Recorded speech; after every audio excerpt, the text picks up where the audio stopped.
Good evening, listening audience. This is Michael Cross here with another episode of Unlock the Door Radio, where our goal is twofold. One is to give you stimulating topics of conversation that you'll have later, things to talk about with your friends, relatives, and so forth, things to think about, and also just to be able to get into that notion that Benjamin Franklin so eloquently put. And it was really quite simple. It was to question authority, whether that authority is society, the government, education, whatever. The thing is that if you come away from here with a little bit of a changed perspective, then I think we're doing something good. Now, tonight we have a really, really good guest. I should say Professor Simon, but is George Simon. He's a psychologist, and he's the author of In Sheep's Clothing, and it goes into like personality disorders and that sort of thing. And what I would like to do is basically turn the floor over to Mr. Simon and let him do what he so eloquently does in his books, and that is to place these personality disorders, these people that come into our lives and actually often do a lot of damage, but not to do it in like a clinical way, but to put it into more of the layman's term so you can understand what this is all about.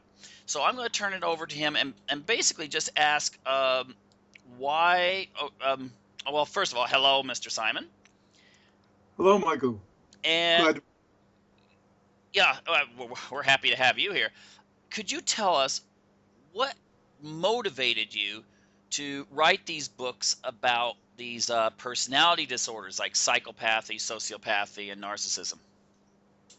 What motivated me to write the books was twofold. One, as a practitioner in private practice for many years, I was seeing more and more cases of individuals who didn't fit the classic mode of the person usually coming in to see a mental health professional.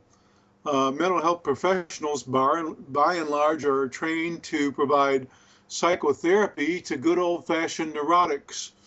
And by that I mean folks whose hang-ups and insecurities and fears are causing them a lot of distress. Basically, these are people who make themselves sick with worry and with fright. And most mental health professionals are trained to help these folks uncover their unconscious conflicts and their emotional issues and to heal themselves. The problem is that there are very few of these folks left. Most neurotics are very functional people who are basically the backbones of society. And mental health professionals more and more are being asked to intervene in cases with individuals who are not so much neurotic as they are impaired in character. That's why I wrote my second book, Character Disturbance. That's the phenomenon of our age. So you're saying it's okay. I just got to cut in here. You're saying it's not so much the person who's feeling anxiety just because they're feeling anxiety and they're coming in for help. It's people who are having their lives damaged by other people and therefore coming in as victims? That's correct. I was seeing two groups of folks primarily. Victims of these disturbed characters who were miserable because they were in relationships with these folks. And also I was seeing the disturbed characters themselves, not willingly most of the time. They were drug in by their exasperated wife or perhaps a parent, or perhaps they were pressured into coming in by their boss or something like that. But basically, I began to see more and more folks with the problems that we were not traditionally trained to treat.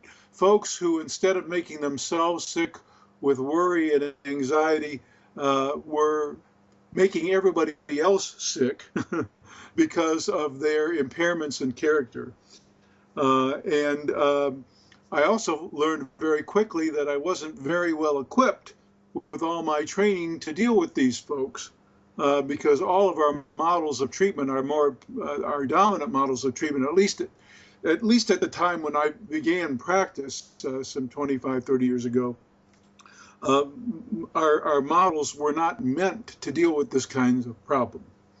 Okay, so you're saying that sometimes you'd actually get someone who, okay, I'm just going to throw it out here, someone who's like psychopathic or sociopathic could actually come in for treatment.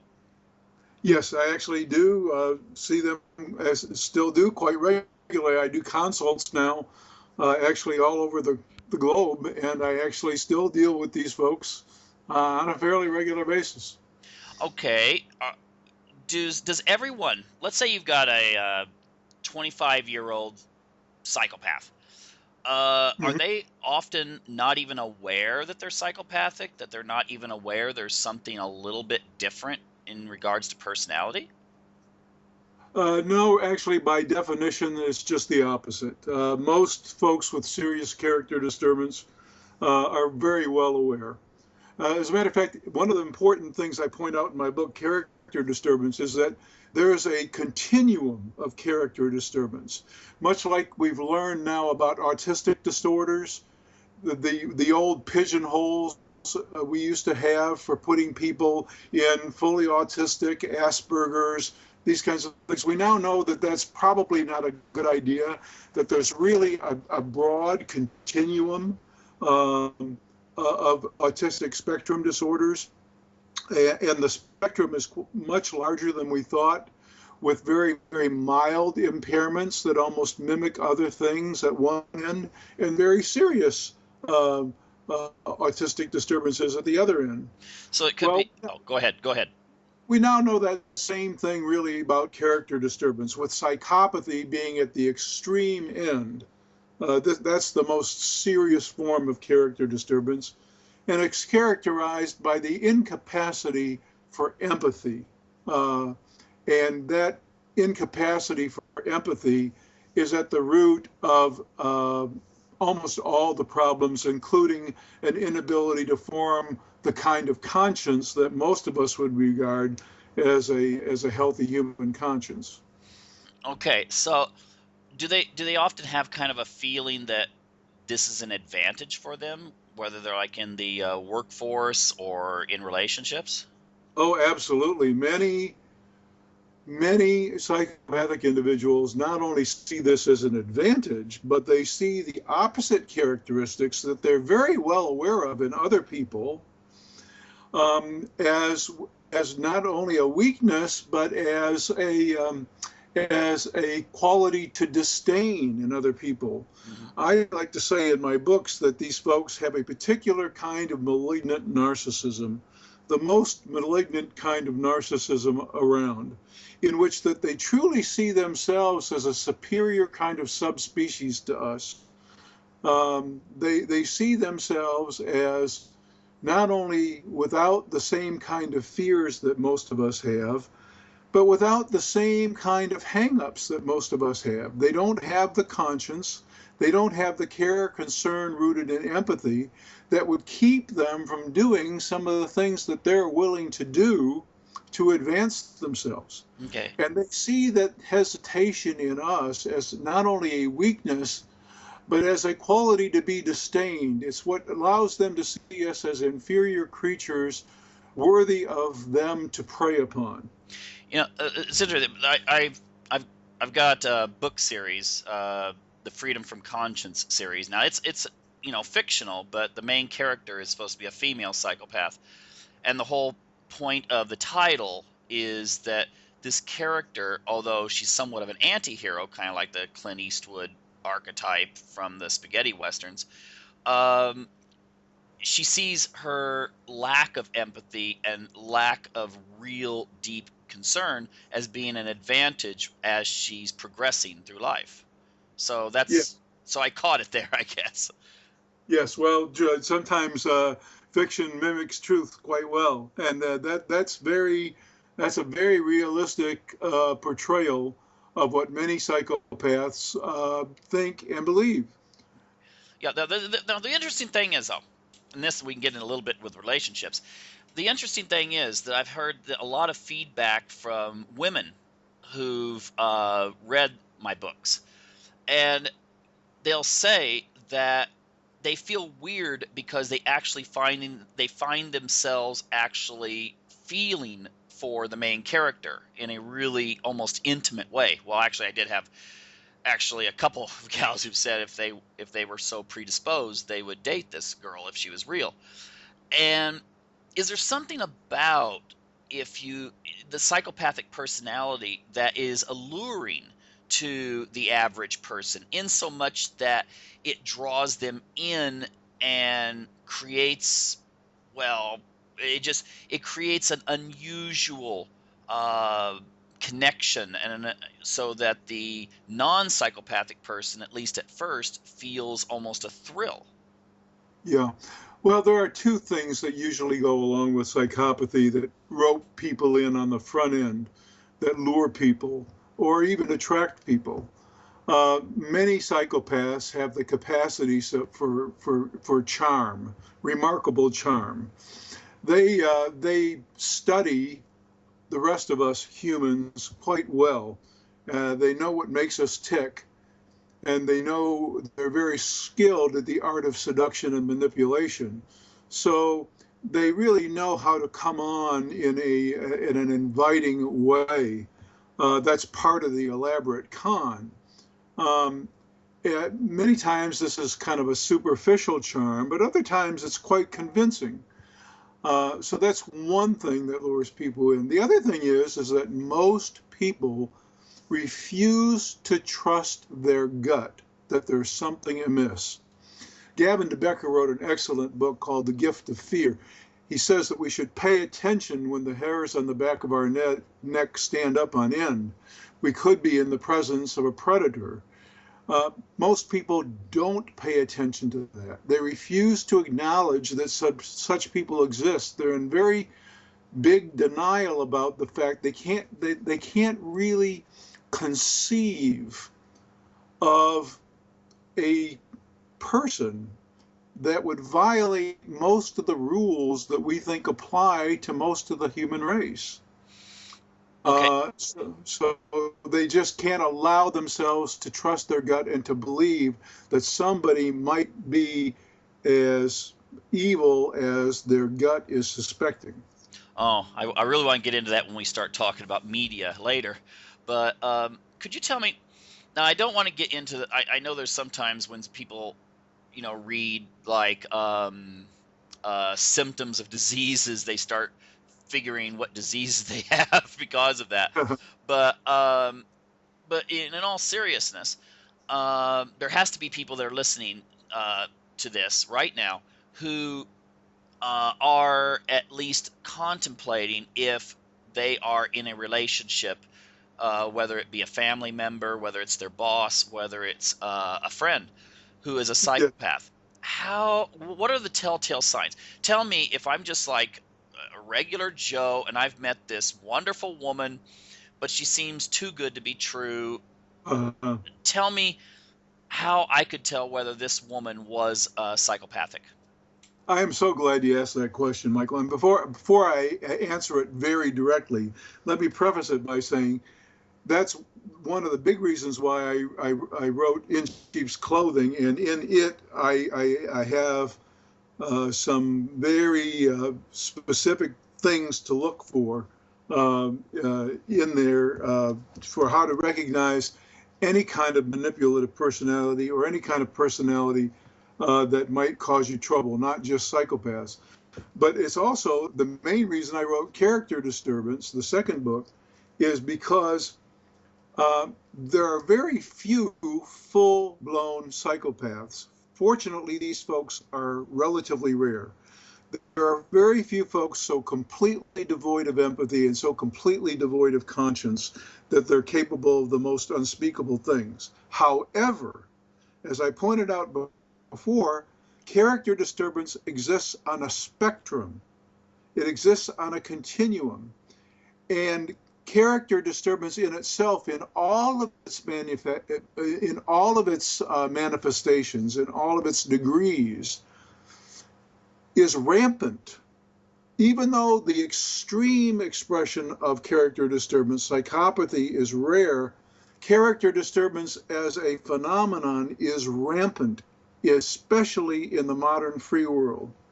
So it's a cause of great concern, and you really do need to be on the lookout. And so now I'll specifically answer your question, but I wanted to make that point. One shouldn't be just suspicious that somebody's a psychopath, because the chances are pretty good that's not the case. But and there's an interesting book out. I forget. I'm blocking on the author right now. The title is Almost a Psychopath. That's getting to the same issue that I've been addressing here, that there are these impaired characters, seriously impaired characters, who fall just short of qualifying as full-blown psychopaths. And they can be every bit as much trouble, too. Are they like, I've had a few people who've actually come to me and said, do you have any tests? And the only thing I do is I refer them to either the old checklist list or Hare's list for psychopathy. Yes, and right. The weird thing is, I've had a few people who they will take the test and they fully understand it. And I know you have to actually go through a battery of tests with a professional and all that kind of stuff. I understand that. That's right. People are using Hare's checklist all the time, very erroneously, because it takes considerable professional training to use that checklist appropriately. Right, but the thing is that you'll find people. I mean, it'll say that if you score like a 5 or a 6, that's normal. That's where you should. But sometimes you'll get people that, like 25, I believe, is the score in some countries and 30 in others. But let's say 25 is the defining point. 25 points, and you maybe should go and have yourself checked out. But a lot of times people will fall in the 20 to 23 range. Yes.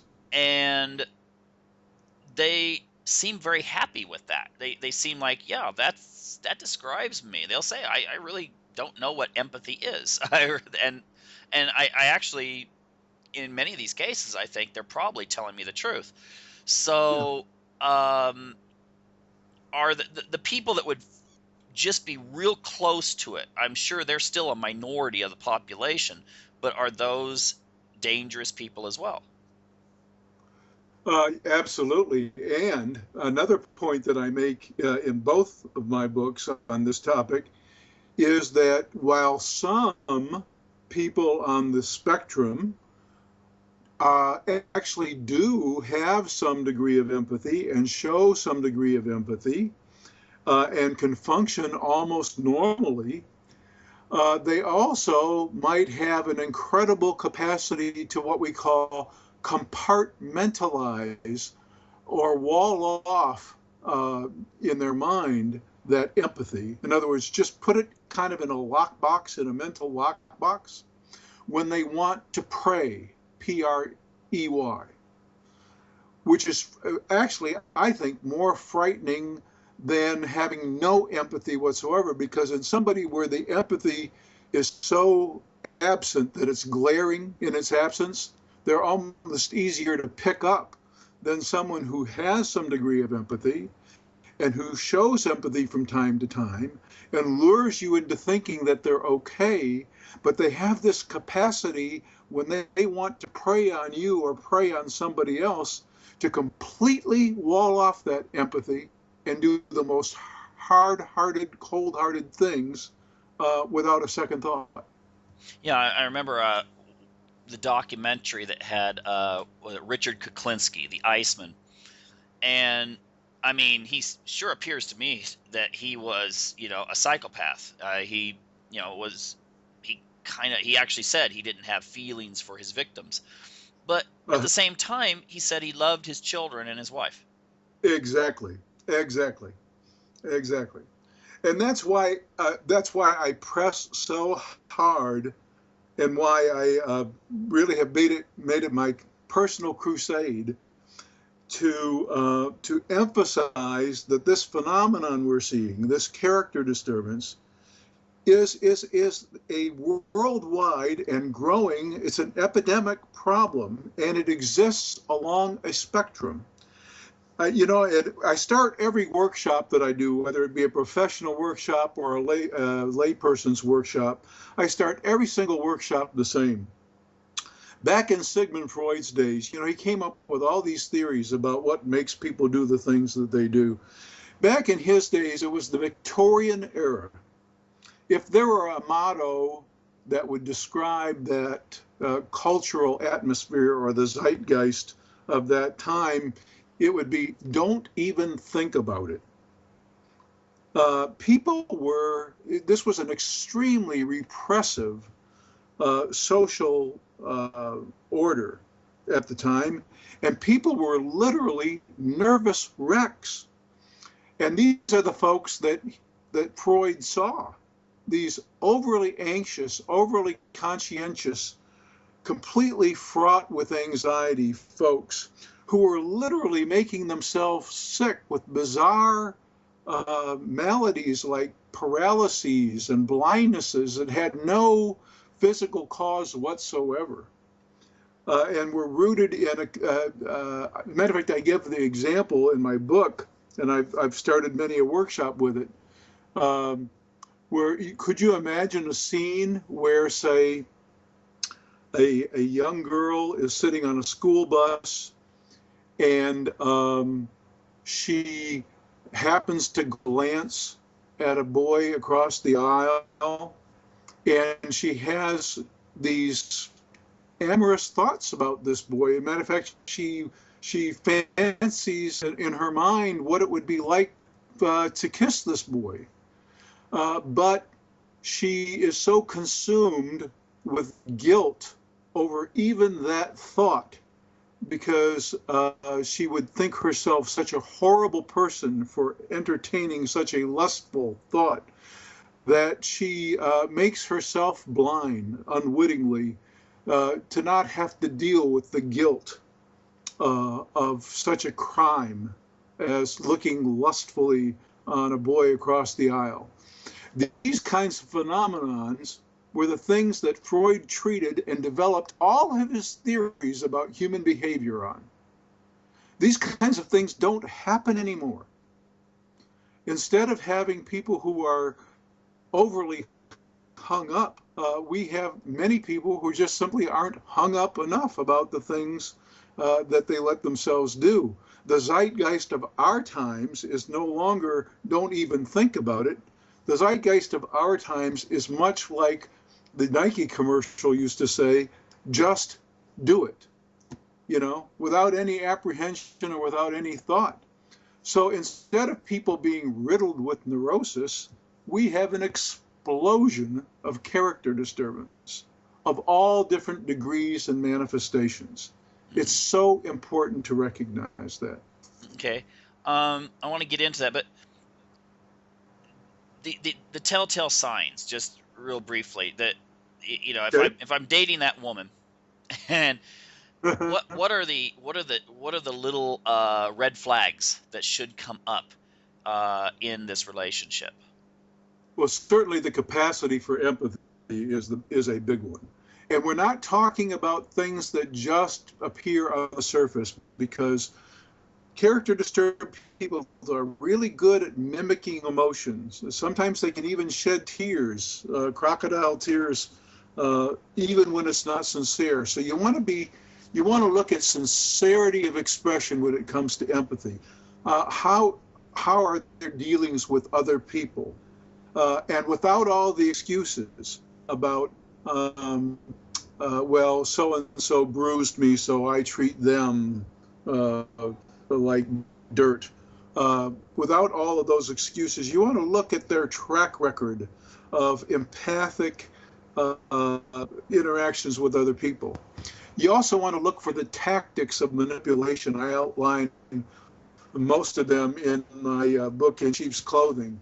Seduction's a big tactic. You have to assume that when somebody is using the sweet words, is turning on the charm, you have to assume that they want something. You have to make they merit getting whatever it is they want based on your assessment of their character. You need to look very carefully at their track record. Past behavior is the single best predictor of future behavior. You want to look at their history of relationships. They might seem like they've hung the moon to you that evening that you stared gazingly into their eyes, but you gotta want to know, what's the history? How many bodies are there that have been in the wake? And once again, regardless of all the excuses, regardless of all the stories about how they just happen to have a series of unfortunate events, you know? Well, it could be.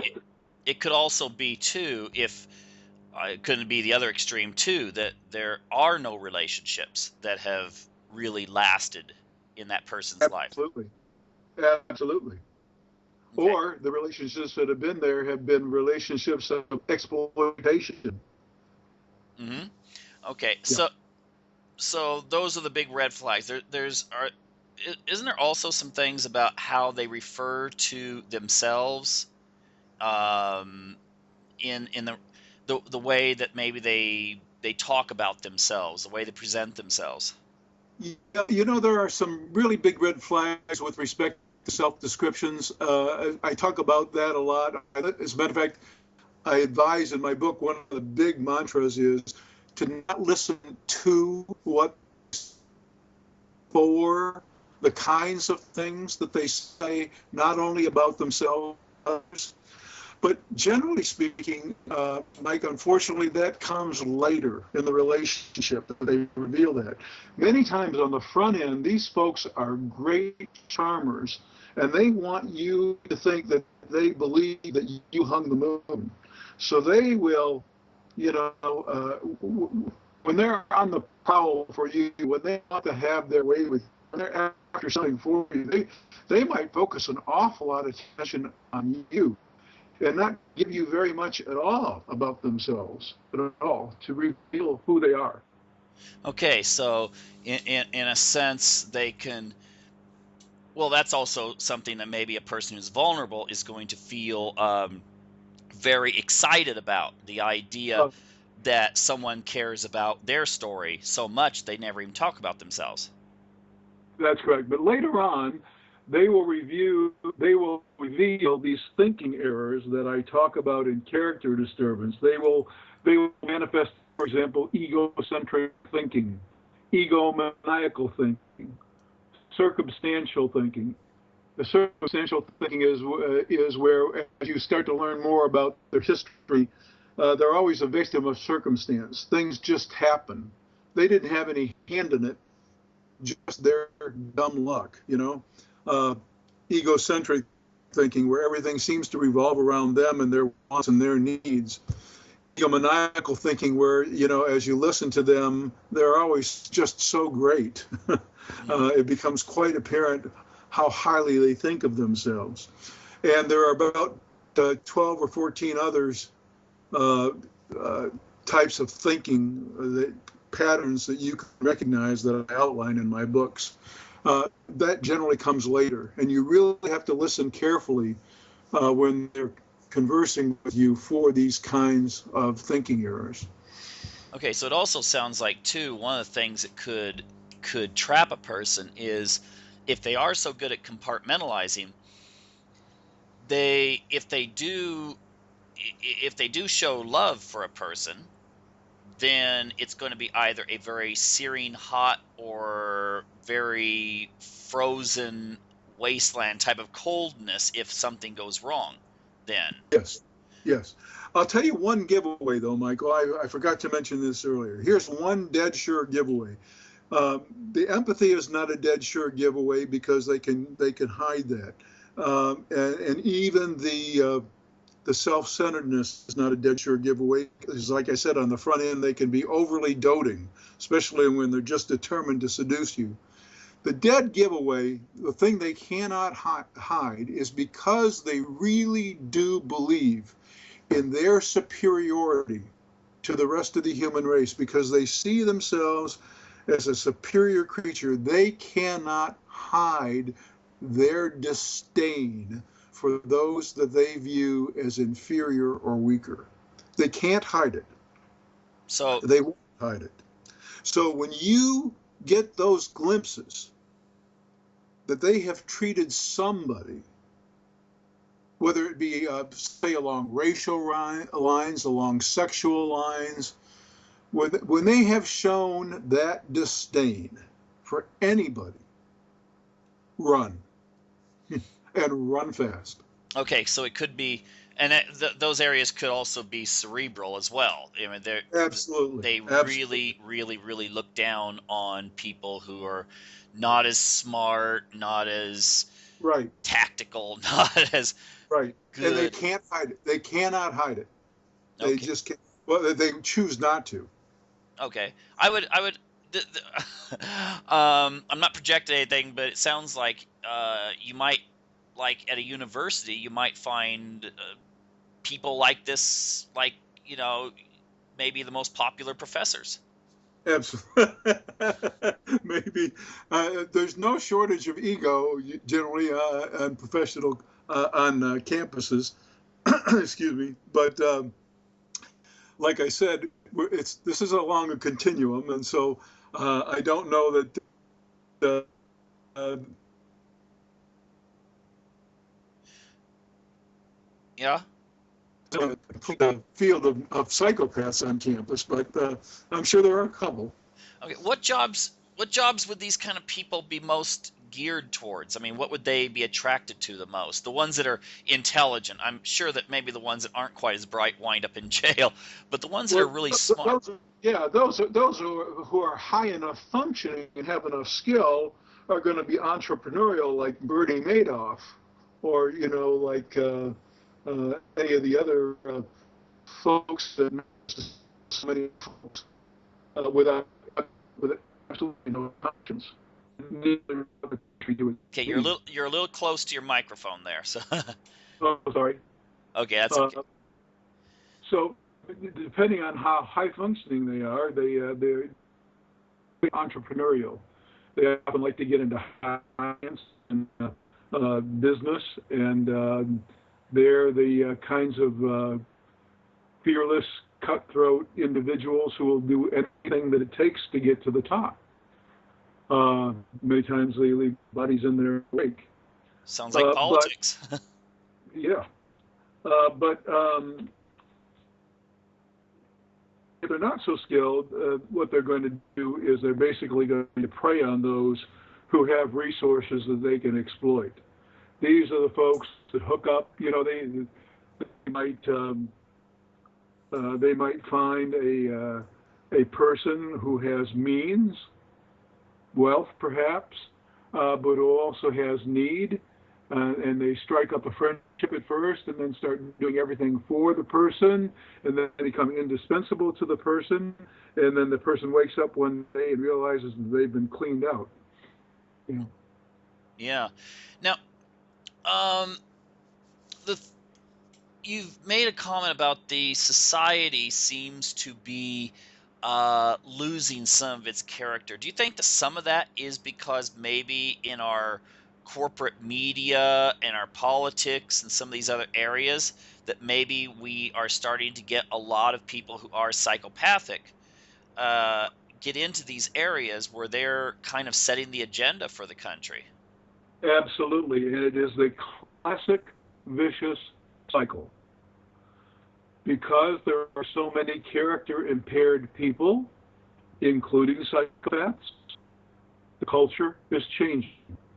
And as the culture changes and becomes more permissive, more exploitive, more and more character deficient people are being produced. It is the classic vicious cycle. And the only way to interrupt it is to intervene early in the character formation of our young people. Yeah, but the same thing is, the irony seems to be, and I'm not going to name any networks by name, but it seems that many of the shows that wind up on children's networks are almost feeding into this kind of narcissistic me sort of thing, materialism, looking down on people that aren't as good looking, and those kinds of areas. So it Yes. seems that we're actually, I mean, many people are really busy nowadays. They're scared of losing their jobs in America. They're Yes. they're not putting as much time into their kids. So a lot of times that the TV set becomes a really good babysitter. Yes, absolutely, Michael. You're right. Those messages are very important, and you touched on something that I consider to be probably the single most important thing in the character development of a young person, and that is a healthy sense of self-regard. And in my books, I make a huge distinction between what I call self-esteem and self-respect.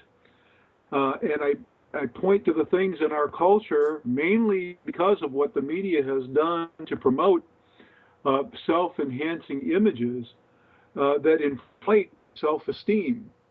Uh, Chief among them is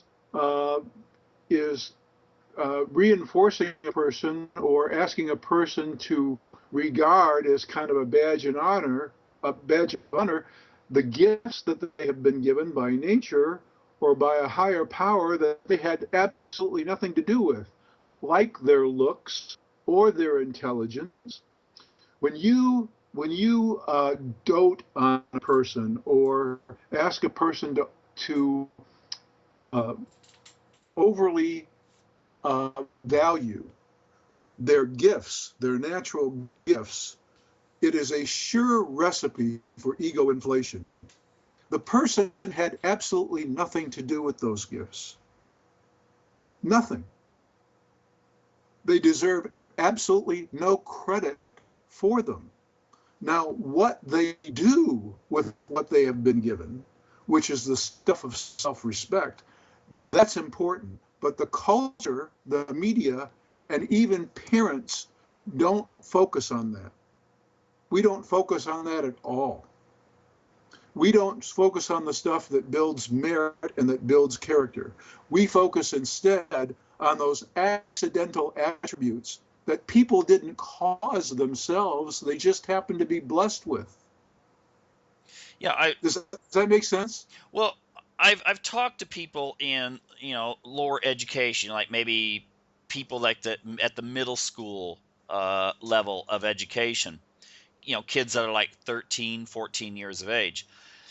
And it seems that a lot of them are saying that a lot of the kids are seeing now, it's not coming to school to learn or even to really interact in a really positive sense with their peers.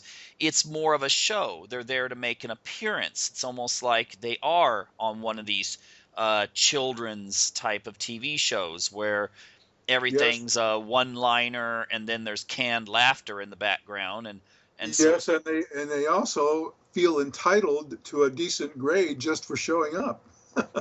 yeah, and so basically it's like a cardboard image. So therefore the idea of actually sitting down and working, which is never shown in any of these programs ever.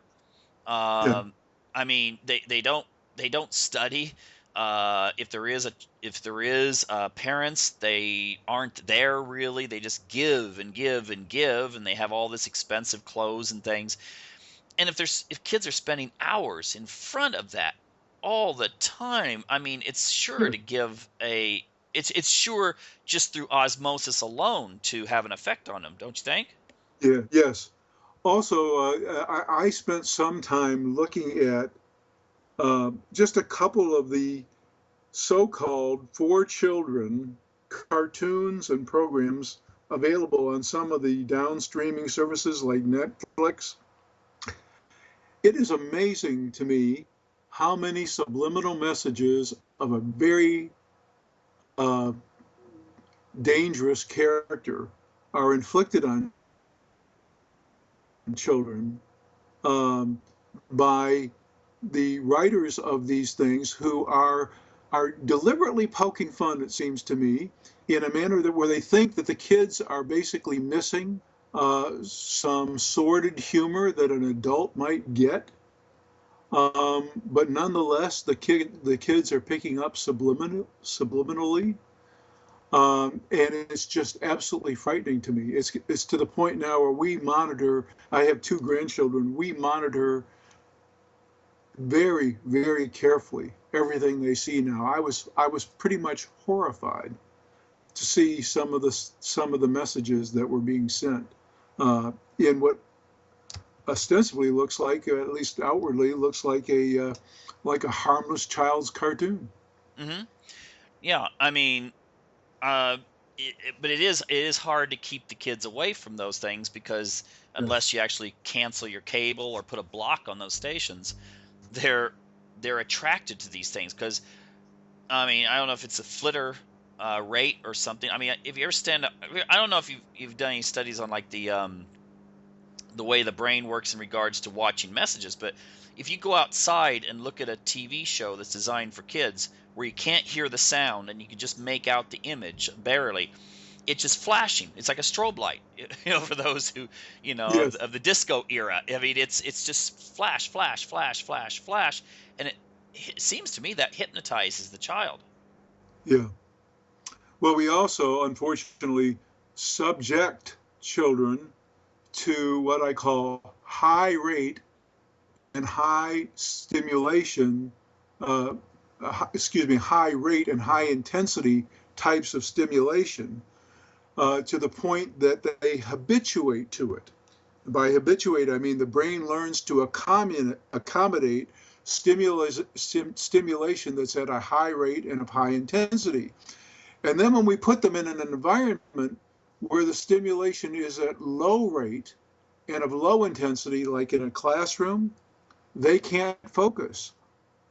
Well, uh, this is what we should expect because once the brain accommodates to high rate, high intensity stimulation, it can't handle the what appears to be the apparent boredom of the low rate, low intensity situation.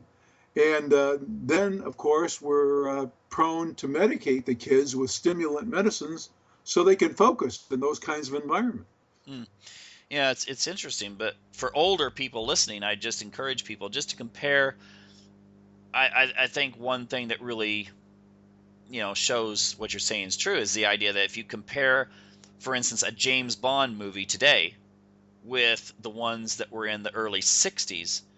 In the early 60s, those were considered real action Yes. movies. Yeah. And now if you try to get a younger person to sit and watch one of those, they're like they're They're going to fall bored. asleep. It's They're like, bored. Where's the action? There's That's right. nothing's happening. They're like investigating stuff. Right. It's amazing there. Right. But moving on from the We from created the illness and then we came up with the fixes for it, which are not really very good fixes at all. well, no, you got kids that they can't sit still when they're told to sit still for an hour, and Yeah. then you just say, okay, well maybe we need to medicate them so they'll sit still. Which I don't want to get off into the drug thing because that's a show in and of itself. But the when it comes to, okay, we've got the media message there for kids. What about for adults? What's the message? Because I personally don't. I guess I kind of go into that Freudian idea that really the ego is still kind of an immature, not to use that 60s phrase, the inner child, but sort of is. Uh, I see that the adult is almost as manipulable as the child. And what do you see going on with adults, people in their 30s, 40s, 50s, and so on, when it comes to this culture of, I guess, narcissism at best and sociopathy at worst? Yeah. What I see is I see such ego inflation that is not compensatory. And by that I mean the old notion was that when you see ego inflation, underneath it is really insecurity and low self-esteem. That's compensatory ego inflation. The ego inflation that I'm seeing is not compensatory. In character disturbance, people really do think they're all that. And they know they think they're all that, even when there's not ample justification. And it's not a compensation for anything. And so they kind of go through life with this entitled, grandiose kind of attitude, and they don't really start maturing until much later with life experiences that basically humble them. And so what I'm seeing, frankly, is people who are growing up in their late 50s and 60s instead of in their early 20s and 30s. Well, that would mirror. I don't know if you ever heard of Robert Epstein. I had him on a while back, and he was saying that adolescence now is almost like, our society's treating people up to like the age of 30-ish, in their late That's 20s and 30s as adolescents. that's correct. And kids are still coming home because there was that funny movie Failure to Launch. This is a very real phenomenon that's occurring. And as I mentioned before, Michael, this is so important. It is a classic vicious cycle. Our character impaired people are behind the cultural decline. And because there's cultural decline, it in turn produces more character impaired people. It's a vicious cycle, and we can only break it by very rigorous character formation in the formative years. And I have to say, I fault my profession and all the other mental health professions for having some pretty lousy paradigms from which to operate with respect to that. I think we've given people, especially with the self-esteem industry and the self-help industry that was spawned in the late 70s and early 80s and went through the 90s. I think we gave people some very, very bad advice in many of our books and publications. And we didn't give them what they really need to help young people develop their character. And we're only now starting to get a clue about that. I basically had to invent my own paradigm just to provide services to not only the victims of toxic relationships that I was dealing with, but with all these character impaired people who were drug in for me to fix. These character impaired people who are not naturally, I would guess, psychopathic or sociopathic or even narcissistic, are they more apt to become victims of these people? Uh, yes, especially if they are still struggling with a lot of dependency. Um, there are a lot of folks who basically haven't learned the skills to take care of themselves, and they're the prime targets for the exploiters out there, for the predators out there. Mm-hmm. Now, going in, this is a perfect open door to get into the political realm. What do you see as the consequences of this in regards to the political leadership of, let's say, the United States, and also how this is affecting the kind of leaders that people seem to be drawn to in recent years? Boy, politics is a great opportunity for power seekers, unscrupulous power seekers, because there's virtually no, think about it for a minute, there's virtually no other reason to be in the business. You really can't come up with a good practical reason why anybody would want to do it other than power. And there's an old axiom that power corrupts and absolute power corrupts absolutely. I don't buy that. I never have. As a matter of fact, in my book, I talk about the fact that character impaired people are always power pursuers, and they're always abusers of power when they get it. They pursue power ravenously, and they always abuse it as soon as somebody affords it to them, because power is their agenda.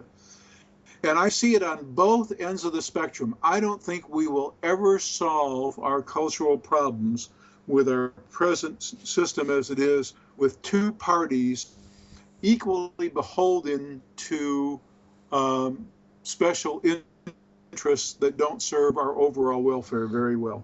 I think we need a strong, viable really strong, independent third party that can hold both sides to account. Well, I think you got something there because, like, I'm just thinking, if you look around, let's just say we're looking at 1980, which in human history is not that long ago. 1980, it seemed to me that even though they had differences of opinion, there was a different character about the leaders in the Democratic Party and the leaders in the Republican Party, in the sense that Absolutely. they had a moral compass. Now, sometimes the moral compass might be pointing the wrong way, but it still was a moral compass. There was Absolutely. there was a set of ethics. There was a set of, well, this is how far you go. This is what you do and don't do, and so forth. Whereas And now, Michael, something very important demographically has changed to make that impossible now.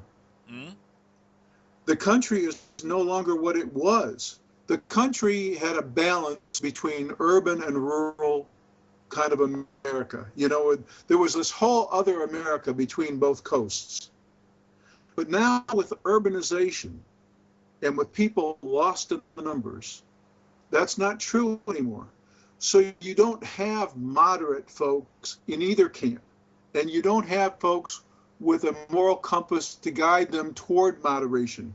What you have is two warring factions representing two very, very different polar interests. And it's all about getting and keeping power. And so each side is at each other's throats, each side trying to undermine the other. And they're conducting the election from the minute, well, they're conducting the election all the time. It never ends. Each one trying to undermine the other. yeah, but And because urbanization has forced that issue. hmm, but if you look at And it, if you look at the traits, I'm going to go back to the Harris checklist now, but if you look at the traits, if I was a political party leader, I'm trying to find a congressman, a senator, candidate, someone to run in a state, I would be tempted if I found one of these kind of people, come in, who's like, I will win at all. I don't care. I will do what it takes to win. I would be very tempted to make sure that he or she is the one placed in that race, because ultimately the parties now, like you said, they want to win. That's their whole agenda, is winning. And so therefore it does seem like we're getting kind of the hired gun type of mentality when it comes to our political consultants, as well as the politicians we're choosing now. They're basically, they don't seem to have that compass anymore. They're just there for the sound bites and to get more votes and to get more corporate sponsors.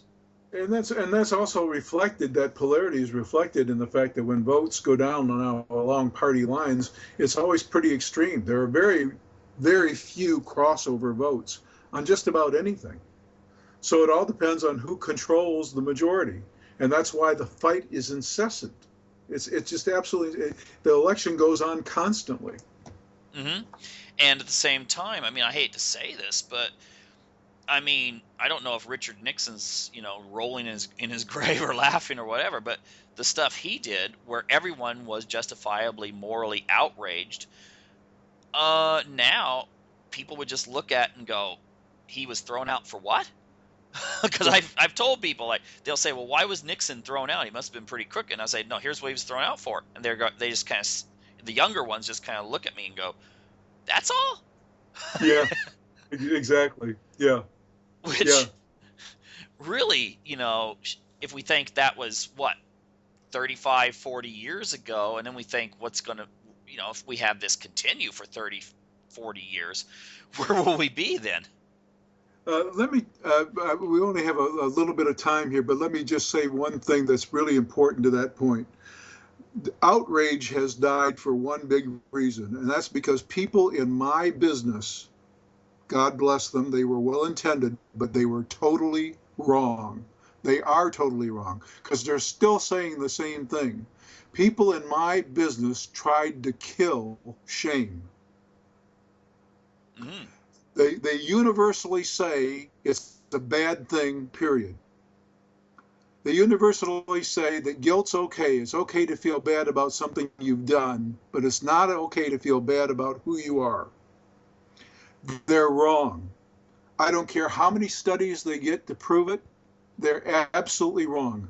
I will tell you, Michael, in all my years of doing this, and I have treated thousands of character impaired people, even folks with serious character disturbances, not one of them ever made a substantial change in their life because they felt bad about what they did. Many of them felt bad every time they beat their wife, but it didn't stop them.